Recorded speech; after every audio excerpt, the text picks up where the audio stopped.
So what I'm really a fan of now is using the same wort and pitching different styles of yeast. Oh, cool. So you split your batch. Mm-hmm. Cool. So my first 5-gallon batch, I'm going to use 1450 Denny's Fave. It's traditionally used in a Southern English brown or an American brown. I'm actually going out on a limb. That's a recommendation from Sanford Homebrew Shop, Aaron. And then the second one, since we're doing an English brown, I'm using a London Ale 3, a 1318. And this is supposed to bring out fruitiness, sweetness, and crispness, and have really good attenuation. Both we're going to hopefully ferment at about 68 degrees. These have a tolerance of 10% alcohol or 70 degrees. So. By the way, 72 degrees is the best temperature for propagating yeast, not fermenting, but propagating yeast. So what I do, for propagating yeast. Right, which is what you're doing now. All you're doing is activating it. If you're to make a starter, 72 degrees is the best temperature. That's pretty close. Yep. This one's obviously good to go. It kind of activated in my car. And then hit a bump, did you? Before you sat on it. So more than $2 a plate. We use a false bottom just to give a little aeration to the grains, and then also prevent it from touching the bottom and getting scorched. And then we use a bazooka tube to filter our mash into our boil. Cover the hole in the center of the false bottom? Nope. The grain That's the air. It's good. Yeah, the false bottom's not just filtering. He's got the bazooka tube. So our temperature, typically we strike at about 157, 160 to get 151 mash temp. Your grains are at room temperature, and then your water is at proper strike temperature. You mix those two together, it equals your proper mash temperature. They have a homebrew application on your phone that you could do that'll convert that to you, and I've done this enough times to know what my strike temp needs to be at. So if we're around 160, we're good to go. Yep, right at it. 160? Yep. So what we do is we take carboys so that we get an accurate measurement of water. And since we're doing 27 pounds of grains, we're going to lose about 6 gallons of water. Typically you lose about a gallon of water to 5 pounds of grains. And since we're at 25 plus, we're going to be losing roughly 6 gallons of water. I know also that we're going to be adding 6 ounces of hops, and then my line right here is at 2.5 gallons. So it's all about knowing your system too. So what we're going to be doing is adding 20 gallons of water to the whole process to get 10 gallons of finished beer. And in the beginning, we're going to only add probably about 7 or 8, maybe 10 gallons of water, because I think that's how much will fit in here. And then we'll save the rest for sparging to raise the temperature up to 171 to mash out. Once we start to mash out into our boil, we end up reverse vorloffing, which is basically, in my opinion, straining the grains. You take all your concentrated wort down here, you end up putting that into one of our carboys, pouring it back on top, giving it a good mix, and then mashing out into your boil, adding your hops.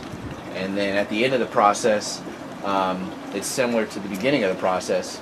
We end up finishing our boil through a chiller, a multiple series of chillers that get it down to proper yeast pitching temperature, which I like to ferment in these guys because they're like 8-gallon kegs, and I know I'll get 10 gallons out of them. And then the cool stuff is something you can buy at Hart's Homebrew. It's a wort chiller, super wort chiller. Counter current heat exchanger is basically what it is. It's got 2 tubes inside of this big thick tube. One of them is cold garden hose, chilled water going in. The other is hot wort, 212 degree wort going in. And they're side by side that end up cooling our wort down before it hits our primary. In ice, we have a pre-chiller going.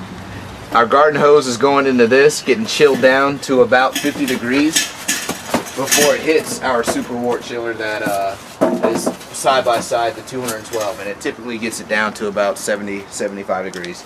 We pitch our yeast right as the same time we're filling our primary, and it aerates our yeast and gives it plenty of oxygen and sugar water to make alcohol. So what I do is I add my grains first, and then I pour my water on top.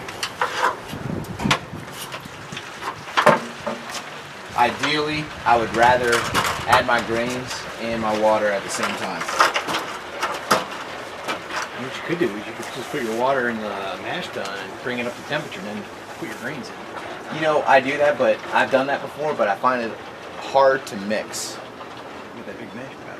And you mix it, and then they're like, especially 20 plus pounds of grains. I find myself like turning it over, and like I don't want to disturb my wort or my mash tun that much because I'm not trying to extract sugar. So what I find easier is pouring the grains on the bottom, pouring your water on top, and then the water tries to find its way to the bottom, ends up mixing it for you, and you don't even have to touch it, really. It's just, it works easier for me, and it's probably not the best or the most correct way to do, but at the same time, it's less work on the home brewer. One thing I think about homebrewing, you ask 5 homebrewers their opinion, you'll get about 15 opinions. So you get 15 opinions, 15 different beers, and everybody's saying that theirs is the best. And they're all right. Yeah. They think that beer is the reason for civilization. Seriously. Well, humans used to be nomadic, right? Hunter-gatherers. Right. And then they started growing grains about 10,000 years ago in Mesopotamia, which is now modern-day Iraq. And they really think that they started growing the grains to make beer. And the reason why they are pretty sure about this is that they found calcium oxalate, which is what we call beer stone, in the pottery, 10,000-year-old pottery. Yeah. That's what the historian said on beer, how beer saved the world. Right? Yeah. Mm-hmm. That's beer helped humans become urban because they didn't know about sanitation. Right. So, That's what I was saying. yeah, they would say, whenever you go to Mexico or Europe, don't drink the water. All right. I drink the water, but only if it's been filled Step with up on grapes the ladder or and take a barley. look at the Yeah. Yes, sir. I'll hold it for you. But that was the idea. If it has, The ladder? So there's no known pathogen in alcoholic beverage.